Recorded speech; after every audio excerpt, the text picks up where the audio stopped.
I'm a little pissy. I get this text from my father-in-law. My father-in-law, not my husband, my father-in-law. I get this.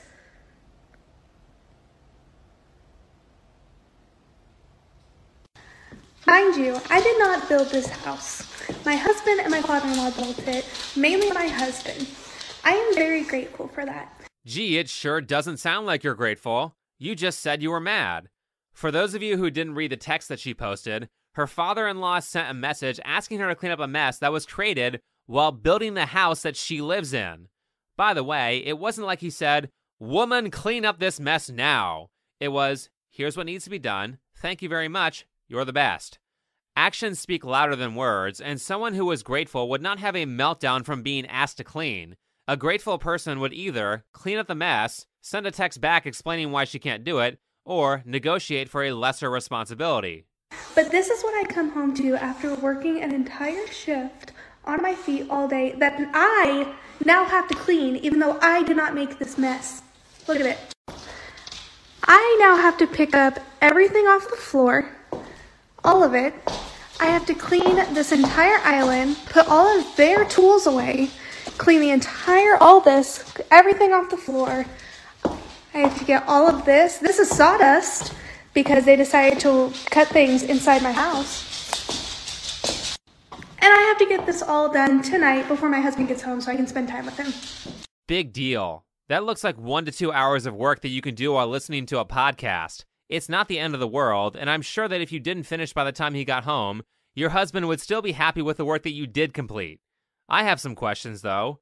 How long was your shift? She appears to be a hairdresser. I have no idea how many hours they work, but if she works like a 4-hour shift, there's no excuse for her behavior. Clean the mess. He's building you a house.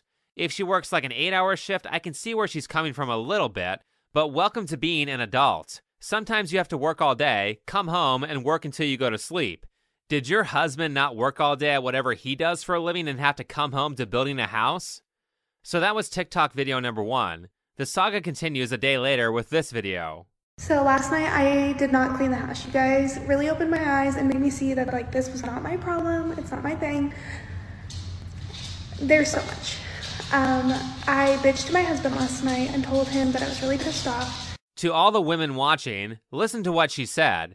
I bitched to my husband when he got home. If there is one thing that men hate, it's doing a bunch of work and then getting yelled at by their wife over some nonsense the minute they get home. That's relationship-ending material, and it's certainly not the same respect that she was given. Her father-in-law said please and thank you, while she thought it was appropriate to air out her personal drama to a bunch of strangers on TikTok to make her husband look bad. And so I get home today, and this is what I come home to. A fully cleaned house. They have a little bit of stuff right here, but that's fine. That's it. They organized all their tools, and I didn't have to do a single thing. Either they got the message that was super disrespectful, or they think I'm completely incompetent and they won't ever ask me to do anything again. Either way, win for me. Bruh, I have no idea who you are, but you picked the wrong girl. I have a lot of trouble believing that this is the first time she's ever behaved like this, so you bear some of the responsibility for not kicking her to the curb before marrying her. The fact that she was happy to not have to do work after being labeled incompetent is a massive red flag. Because either you do have someone who is incompetent and not a good relationship partner for running a household, or you have someone who is unwilling to do her share of the work, which is arguably worse than being incompetent. With that said, I guarantee you that the husband did not see the error of his ways considering how rudely she responded. Bitching at people is not an effective way to change their opinion. Good conversations have give and take. Maybe it's crunch time and her husband is trying to have her lighten the workload a bit so their house isn't under construction for 3 years. Maybe what her husband asked was a little unreasonable, so she says, hey, you know what, this looks like a lot of work, but I'll do what I can, and then maybe when you get home we can work on it together. That sentence I just said versus what she actually said is the difference between a happy marriage and a divorce. Speaking of, I'm sure this next thing was obvious. This is the update. It's not a good one. It's not a fun one. It actually really sucks. But I'm going to keep it short and sweet. We had a long conversation a couple days ago my husband and I, and we've come to the conclusion that the best thing for both of us is for this to end. So we are getting a divorce. We've been separated for the past couple days, obviously. We just have to put the legal actions into motion. But yes, we are getting a divorce. The most shocking thing here is that she sort of acts like she's surprised that he wants a divorce. Not only is she happy to not contribute to the household, but she has a terrible attitude. And instead of having an honest conversation with her husband about her issues in the relationship, she makes a public post about what a piece of shit her husband is in front of nearly 6 million people. Man, I think this crap is inappropriate when people do it on Facebook in front of like 10 people. Imagine nearly 6 million. Nearly 6 million people who are largely in agreement with what she said.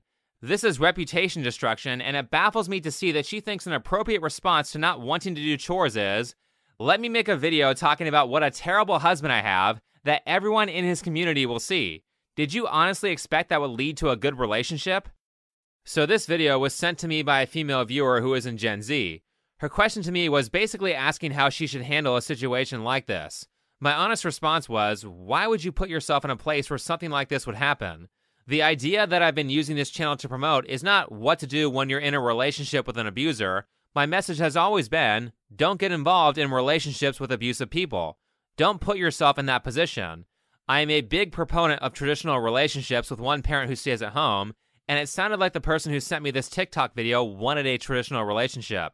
These days, that's a little difficult because the economy sucks and very often it is hard to survive on a single income. But at the same time, I realize that on this channel, I'm not speaking to all women. I'm speaking to a small percentage of women, so there are plenty of men who want to get married out there who make enough money for those women to be housewives. My advice to her was basically, be so valuable that you can attract someone who can afford to support you as a housewife so that you don't have to work 8 hours and clean the house when you get home. The problem with this is something that I've mentioned before. Thanks to feminism, Gen X, Millennials, and Gen Z were not taught the skills necessary to run a household successfully, particularly on the female side, because the way this is all played out is that men are expected to uphold their traditional responsibilities by providing the income and fixing things, but women aren't expected to uphold theirs. Equality, right? The 3 major skills that women do not have that I believe cause the most fights are cooking, cleaning, and childcare. Cooking, as in most women do not know how to make desirable meals that are healthy. It takes about 3 to 5 years of cooking practice to be able to do that.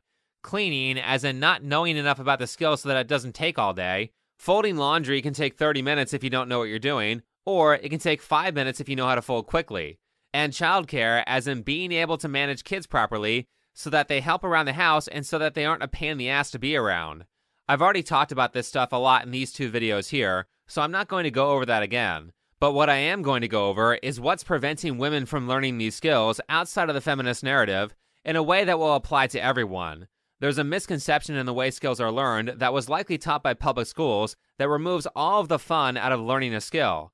For example, if you want to make kids hate reading, then make them take a bunch of nonsense notes and assign them 10 questions to answer for 5 pages of material that serves no purpose other than to prove that the kid read the book. That kind of useless extra work that has no benefit to the reader will suck the life out of something that should be fun. With that kind of structure, you could even make kids hate video games. The way skills actually should be built is through a mixture of immersion into the skill and time spent learning new aspects of that skill. Most of your time spent with the skill should be with immersion. I'll give you an example of how these 2 things play out. When I study Japanese, every day I have daily challenges that I'm supposed to complete. Kind of like how video games like Apex Legends assign daily challenges to get you addicted to playing their game every day. Use that psychology, it works. My dailies for Japanese are 10 minutes of vocab flashcard study with Brainscape, 10 to 20 minutes of practicing kanji with Kanji Study. That's not hard because I can listen to podcasts while doing that. And 5 minutes or so of learning a new grammar point or reviewing an old one.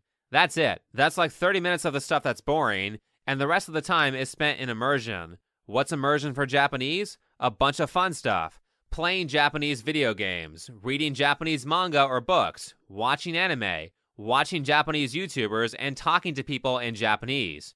All of that stuff is fun, so it's not a big deal to immerse for 2 to 3 hours a day. When you get this stuff right, skills become fun. Cooking should be fun. When you know what you're doing with food, cooking is a massive creative outlet that people will then praise you for if you get it right. You spend 5 minutes learning new knife skills and an hour practicing those knife skills while making dinner. Repeat that process, learn some new recipes, and in 6 months, cooking becomes a blast, especially when you learn enough about ingredients to start making your own recipes. The reason you have so many people complaining about these activities is because they simply aren't skilled enough to make it fun and receive praise for their talent. Of course, cooking can be a pain if you don't know what you're doing. Every skill is a pain when you don't know what you're doing. Imagine how boring and confusing playing a Japanese video game is when you don't speak the language. It's a chore. Reframe the skill so it's fun and learning will be easy. But that's enough for this video. Please support me on alternative platforms by subscribing to me on Odyssey. Donation links are in the description if you want to support the channel. Thanks for watching.